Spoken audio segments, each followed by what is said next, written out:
Alright, people, so I'm here with your NXT Takeover, the end. I think it was called the end pay-per-view. Now, just a heads up, this was not the pay-per-view that just was on.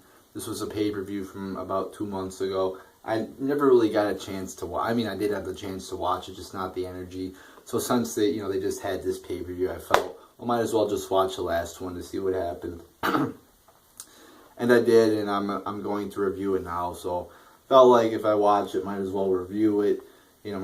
Since I have reviewed all the NXT pay-per-views, so I will get the most recent one up, hopefully within the next week. That's my goal here.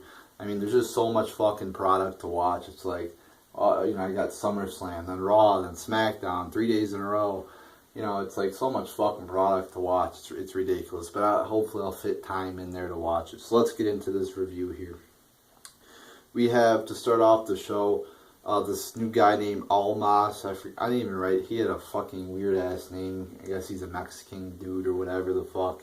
He defeats Ty Dillinger. I'm not a fan of having. I don't know how big this Ty Dillinger guy is. I know I've heard of him before. I think I've seen him on one of the pay-per-views. But I mean, this happened with Nakamura. People could say what they want about Nakamura. Regardless of if he has talent or not, he shouldn't come in here on his first night and knock off a guy like Sami Zayn. I mean, it's just ridiculous that, he just comes in here and knocks off a guy like that. I mean, it's, like Sami Zayn's a guy who's pretty high up on this in this company, and he just beats him. I don't think Ty Dillinger is as high up as Sami Zayn was, when he got beat, but I mean, just wanted to throw that idea out there. But I liked this match. It was a good match. Some good technical wrestling in it. A lot of action. Seemed like there was always something going on. Could have been longer though. I mean, holy shit. It's like these two people obviously can wrestle pretty fucking good, and you're just going to cut them short. I mean, it's a fucking pay-per-view. Give them 15, 20 minutes. This match seemed more like 10. But, nonetheless, it could have been a really good match, but it was definitely a solid quality match. So I'm going to give it 3.5 out of 5 stars here. Then we have the Revival defeating American Alpha in another quality, solid, good match. I mean, do we see a difference here from, your Raw or SmackDown? I mean, these are good quality matches. They're longer, they're no, this is the pay-per-views, but still, I mean, this is a much better product than what I see on Raw and SmackDown. I mean, the matches are good, they're long, they're good, and this was a good match here. These two teams, I believe they wrestled at the pay-per-view previous to this too. They know how to wrestle. American Alpha seems very good in the ring. The Revival seems good in the ring. They got good moves and shit. I mean, this was it seemed very fast paced. A lot going on. You never really got where, if you watch your regular tag team matches on Raw and SmackDown, you just see fucking the same shit every time.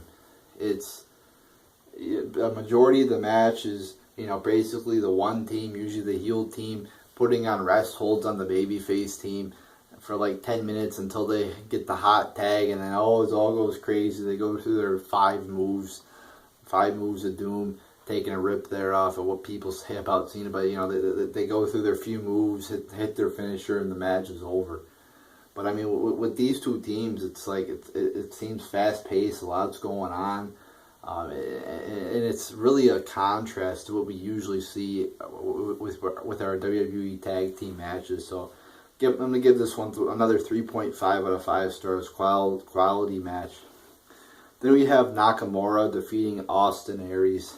I mean, everybody's going to say, oh, it's a great fucking match, guys, because it's, I think people really obsess and they really overrate indie guys too much, especially people who are, part of the so-called IWC or whatever the fuck. I think people overrate these guys a little bit too much. People like, not necessarily the people, but the matches. Like, every match they're in is just a great fucking match. Or every match that two indie guys wrestle in is a great match. Because I heard some people chanting, "This is awesome." I think people get the idea that some match is going to be good before it even happens. And you just gotta wait and see if it's going to be good or not. So this one I thought wasn't horrible. I'm not saying it was bad, but it was just decent. I thought it was decent. There were definitely some good moves in here. They had like a brain buster on the ring apron. That was a really cool move. But I mean, if you look at it overall, you know, a lot of times there's like one really good spot or one good spot, and people start chanting, "This is awesome!" Or one, like, I don't get this. Like, I'm watching a match and I see, you know, let's say Sami Zayn hits a move, oh, a kick out at 2.5, and then people start chanting, "This is awesome." No, it's not awesome. It's just a fucking regular move. You've seen people kick out at 2.5 forever. So this was decent. I thought it was a little bit slow, a little bit boring at times, but I mean, still there was a good amount of good moves in here, so that's why I'm going to give it 2.75 out of 5. Then we have Asuka defeating Nia Jax in a match that was alright. I mean, I'm not a huge fan of Nia Jax. She had some, you know, she actually looked pretty good from what I expected in this match. She did a good job of manhandling, or I guess it would be woman handling, Asuka in this match, throwing her around. I thought this one could have went longer as well. I mean, like I was saying, this is a pay-per-view, so you could, you know, you should have matches that are 15, 20 minutes. This one, again, felt like 10 almost.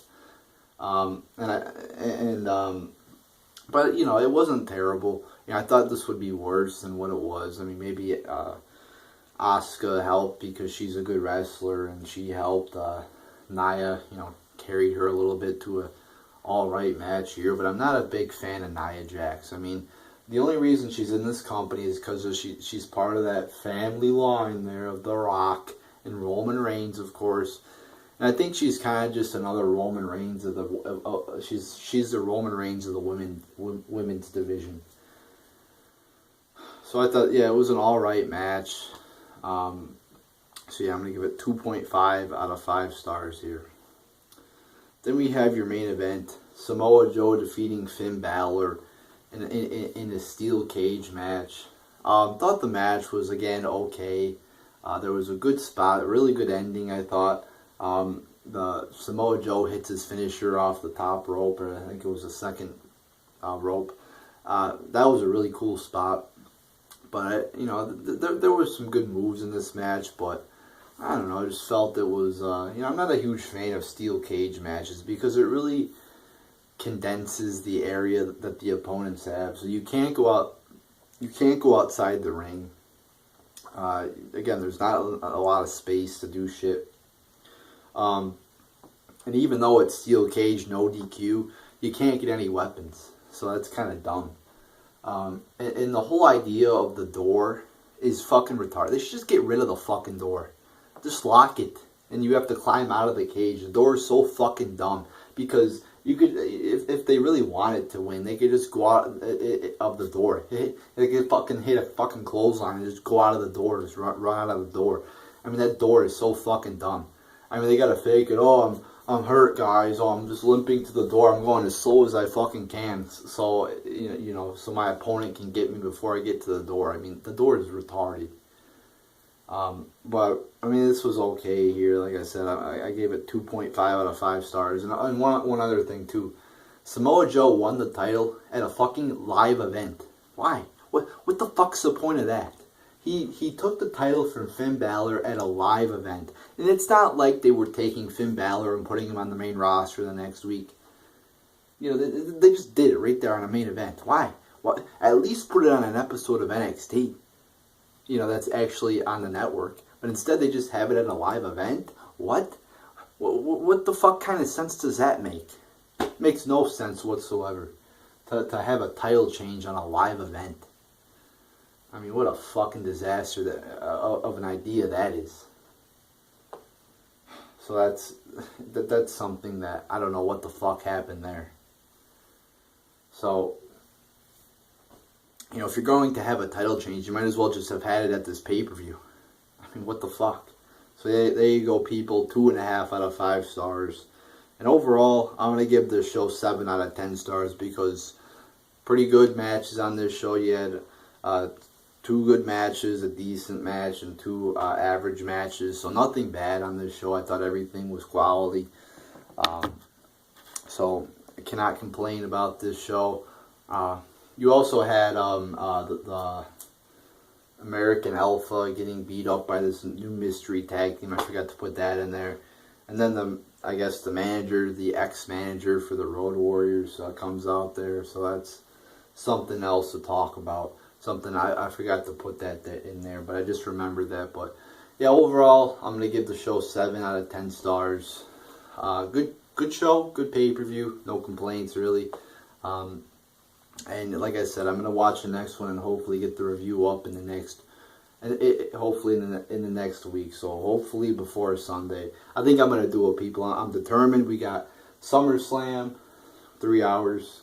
Raw, 3 hours. SmackDown, 2 hours. NXT show, probably another 2 hours. So we got 10 fucking hours of wrestling to watch. And that's a lot. But I'm going to try to get through it. You know, I got my you know, some ground coffee here, you know, so I'm all ready for this shit. So there you go, people. There's your NXT, I think it was called Takeover, the End review.